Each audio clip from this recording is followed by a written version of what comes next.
Here tonight, or this afternoon, I should say. My name is Munn, and I'm running for school board against Flint. A little bit about myself. I started out my career as a social studies teacher and taught at Chapel Hill High in a private school in Raleigh. Then I moved into the business world, and I have 12 years experience in finance as well as experience in IT. I'm a certified project manager. I've also been involved in 2 large institutional building projects, and as Flint said, we're building schools in the next few years.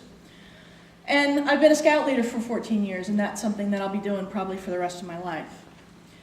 My biggest qualification, though, is that I'm a lifelong student of education policy and curriculum. I wanted to be a teacher when I grew up. I think I decided that when I was about 6 years old. And as a teenager, I started reading about different approaches to curriculum and education policy. And my hobby is reading education websites and education policy books. In terms of my family, I've lived here in Chatham County for 24 years. All 3 of our sons have graduated from high school. My middle son, Andy, is actually here with us today, so you can talk to him, and he can talk a lot about education policy as well. My oldest son graduated from Northwood.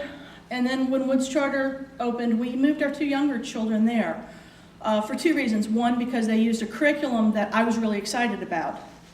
And the other reason is that the experience I'd had with my oldest son at Northwood was of low expectations. The schools were happy if kids graduated from high school, but they didn't really encourage kids to excel. The sad fact is that 20% of the kids in Chatham County do not graduate from high school today. That's a bare minimum in today's society, and we're not even meeting that bar. So all those kids who don't have a high school diploma, they're limited in what they're able to do, and they're also going to be a burden on the rest of us because they're more likely to commit crimes, they're more likely to be on public assistance, and they're not contributing to society, they're not being able to be productive citizens. So improving our education, and not just giving kids a piece of paper, but giving them a deep and broad education is my primary goal. Now, I can't promise you I'm going to do any particular thing because I'm 1 vote and there's 5 members on the school board. But I will promise you that I will make decisions based on 3 guiding principles. The first one is that I'll make decisions based on facts. I would prefer that we not choose the current education fad unless it's got some proven research and we know that it's going to work for us. I also don't want to make decisions based on who yells the loudest, or who complains the most, or who's most eloquent. We need to look at all 16 schools in this county and make decisions evenly based on where the biggest needs are. My second guiding principle is to identify problems early and then to implement solutions quickly. All of us know that it's easier to fix a problem if we catch it early.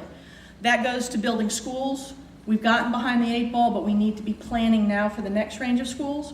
But it also goes for identifying kids that are struggling in school as early as possible. Even in kindergarten, you can tell the kids that are going to need some extra help. It's a lot easier to give them the help then than it is to try and keep them from dropping out of high school when they're 14, 15, 16 years old.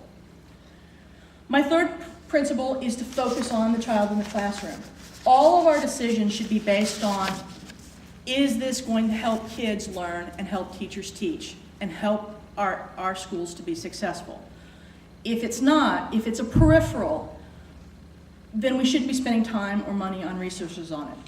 I read a lot about successful schools, and the one common fact that successful schools that send all their kids to college, even schools that have all poor kids that send all their kids to college, is this laser-like focus on the purpose of schools, our education. We need to protect the teacher's time, and we need to do whatever's possible to help those kids succeed.